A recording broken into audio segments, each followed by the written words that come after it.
आज हम पढ़ने जा रहे हैं भाई कोलाइडी विलयनों का शोधन। कोलाइडी विलयनों का शोधन।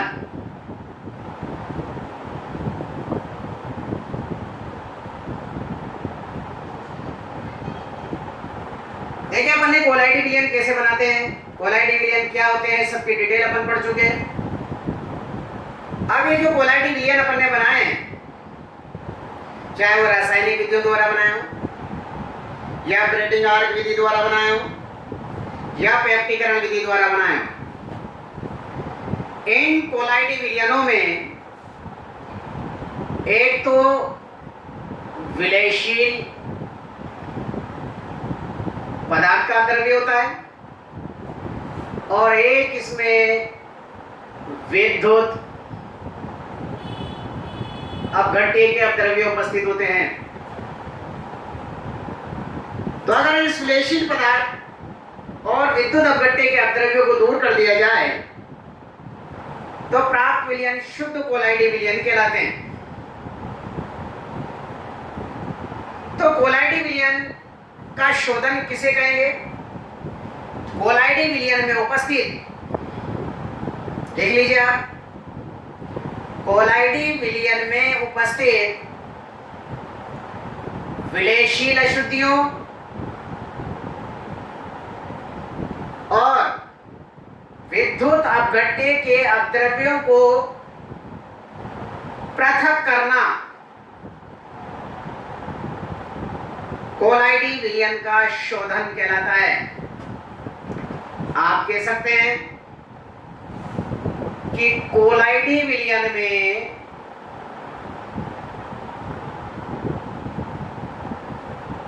उपस्थित विलयशील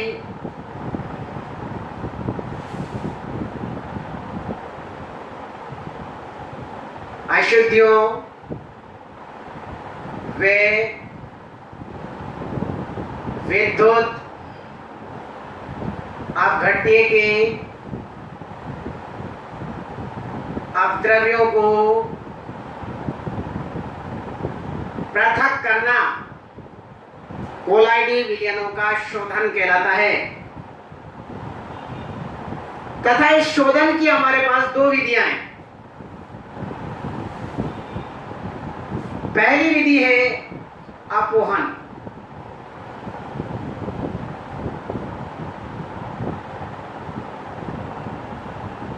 याद रखना, यदि कोलाइडी विलयन में विलयशील पदार्थ का अपद्रव्य अधिक मात्रा में उपस्थित हो तो हम अपोहन विधि का चुनाव करते हैं, और यदि कोलाइडी विलयन में विलयशील पदार्थ के अपद्रव्य के साथ साथ विद्युत अपघट्य का अपद्रव्य भी उपस्थित हो तो उसका शोधन विद्युत अपोहन विधि द्वारा करेंगे। अपोहन विधि क्या है? देखिए, अपोहन में क्या करते हैं, ग्राम ने कोलाइडी विलयनों में से विलयशील अपद्रव्यों को पृथक करने के लिए एक उपकरण बनाया जिसे अपोहक कहते हैं। एक उपकरण बताया जिसको क्या कहा उसने? अपोहक। इसमें हम क्या करते हैं, जिस भी कोलाइडी विलयन को हमें शुद्ध करना होता है उस कोलाइडी विलयन को हम एक पार्चमेंट बैग के अंदर, यानी कि जंतु झिल्ली के बैग में भर देते हैं। किसका बैग है ये? जंतु झिल्ली का वेग। इस जंतु झिल्ली के वेग को हम जल से भरे पात्र में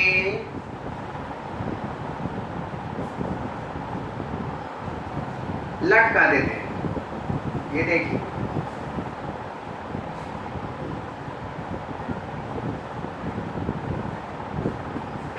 ये जल से भरे पात्र में इसे हमने लटका दिया।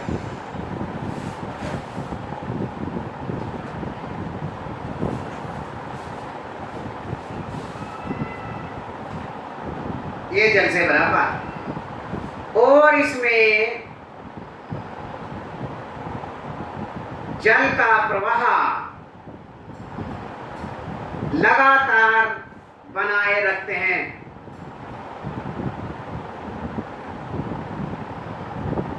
जल का प्रवाह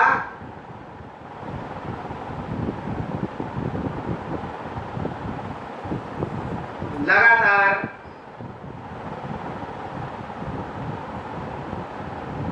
बनाए रखते हैं। ठीक, जंतु झिल्ली का वेग, जिससे क्या होता है कि विलेयशील पदार्थ के अपद्रव्य इस चंदपत्र झिल्ली से विस्तृत होकर विलयन में आ जाते हैं। ये विलयन में आ जाते हैं, विलयन में आ जाते हैं, तथा विलयन के साथ जल के साथ बहकर इस पात्र से पृथक हो जाते हैं, तथा कोलाइडी कणों का आकार बड़ा होने के कारण वो इस चर्मपत्र झिल्ली के छिद्रों से विसरित नहीं हो पाते हैं। इस प्रकार इस वेग में उपस्थित विलेयशील पदार्थ के अंतरंग इससे पृथक हो जाते हैं और कोलाइडी विलयन के कणों का आकार बड़ा होने के कारण वो इस वेग के अंदर ही रह जाते हैं। यह विधि कहलाती है अपोहन। दूसरी विधि है भाई विद्युत अपोहन। शोधन की दूसरी विधि है विद्युत अपोहन। क्या फर्क है दोनों में? याद रखना, वो विधि तो होती है धीमी गति से, शोधन बहुत धीमी गति से होता है, और विद्युत अपोहन में यह शोधन तेजी से होता है। विद्युत अपोहन में क्या करते हैं, इस विधि में भी हम एक जंतु झिल्ली का वेग लेते हैं और उसमें अशुद्ध कोलाइडी विलयन को भर देते हैं, जिसमें विलेयशील पदार्थ और विद्युत अपघट्य के अपद्रव्य उपस्थित होते हैं, और इसे जल से भरे पात्र में लटका देते हैं, और इस जल से भरे पात्र के दोनों ओर विपरीत इलेक्ट्रोड लगे होते हैं। ये इलेक्ट्रोड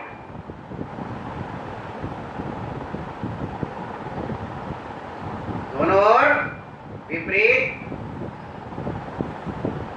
इलेक्ट्रोड लगा देते हैं।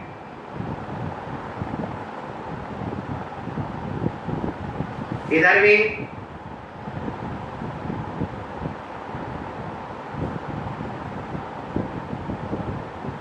इलेक्ट्रोड लगाती है, जिससे क्या होता है कि विलेयशील अशुद्धि के साथ साथ विद्युत अपघट्य के कोलाइडी विलयन में उपस्थित विद्युत अपघट्य के जो विपरीत आयन हैं वो विपरीत इलेक्ट्रोडों की ओर तेजी से विस्तृत होने लगते हैं, तेजी से विस्तृत होने लगते हैं। जैसे देखिए, इस विद्युत अपघट्य के जितने भी कण हैं वह तेजी से धन इलेक्ट्रोड की ओर विस्तृत हो जाएंगे, और जितने भी धन आने वो ऋण इलेक्ट्रोड की ओर तेजी से क्या होंगे, विस्तृत हो जाएंगे। तथा कोलाइडी कणों का आकार बड़ा होने के कारण वो जंतु झिल्ली के वेग में ही छूट जाएंगे। ये प्रक्रिया अपोहन की अपेक्षा बहुत तेजी से होती है और कोलाइडी विलयन तेजी से शुद्ध हो जाता है। ये विधि कहलाती है विद्युत अपोहन विधि। तो पहली विधि हुई अपोहन, दूसरी विधि हुई विद्युत अपोहन। विद्युत अपोहन विधि में आपके अच्छी तरह समझ में आ गई होगी बात कि यदि कोलाइडी विलयन में विलेयशील अपद्रव्य के साथ साथ विद्युत अपघट्य का अपद्रव्य भी उपस्थित हो तो उसके लिए विद्युत अपोहन विधि का चुनाव करते हैं। फर्क क्या है? इसमें विपरीत इलेक्ट्रोड लगा देते हैं जिससे विद्युत अपघट्य के विपरीत आयन विपरीत इलेक्ट्रोड की ओर तेजी से अभिगमन करके विस्तृत हो जाते हैं और कोलाइडी कण शुद्ध हो जाते हैं। यानी कोलाइडी कणों का आकार बड़ा होने के कारण वो जंतु झिल्ली में ही रह जाते हैं और विलेयशील अशुद्धियां और विद्युत अपघट्य के द्रव्य तेजी से विस्तृत हो जाते हैं। तीसरी विधि है अति सूक्ष्म निस्यंदन। अति सूक्ष्म निस्यंदन, इसमें क्या करते हैं कि जो फिल्टर पेपर है, साधारण फिल्टर पेपर है, अपने को याद है उनके कणों का जो आकार है वो कोलाइडी कणों के आकार की तुलना में बड़ा होता है। इसलिए अगर हम उसको कोलाइडी विलयन को उस पर छानेंगे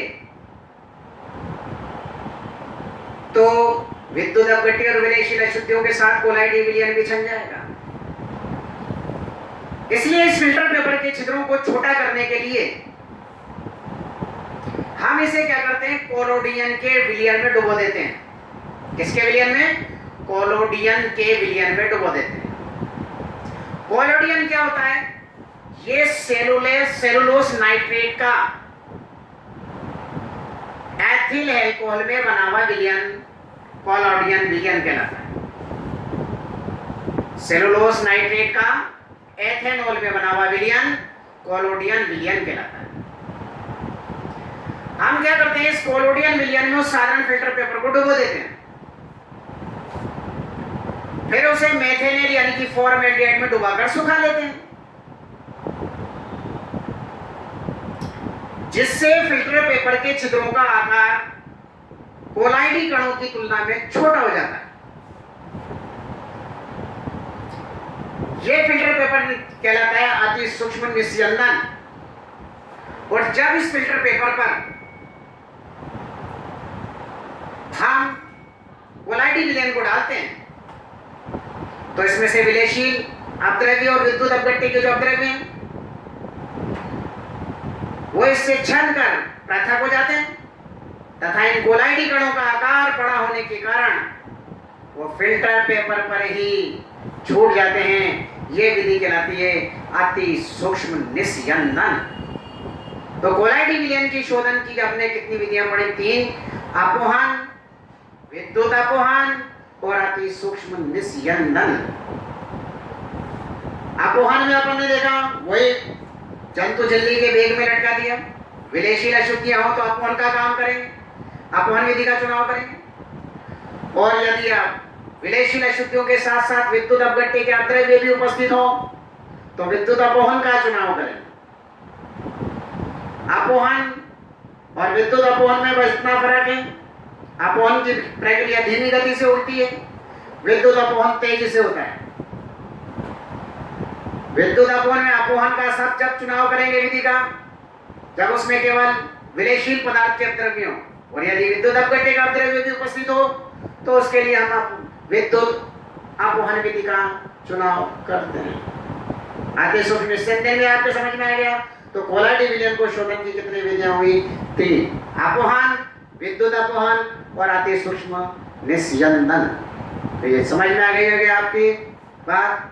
तो कोलाइडी विलयन का शोधन क्या कहलाया, अच्छी तरह आपको समझ में आ गया कि कोलाइडी विलयन में उपस्थित विलेयशील पदार्थ और विद्युत अपघट्य के अपद्रव्यों को कोलाइडी विलयन से पृथक करना क्या कहलाता है भाई? कोलाइड्स का शोधन कहलाता है।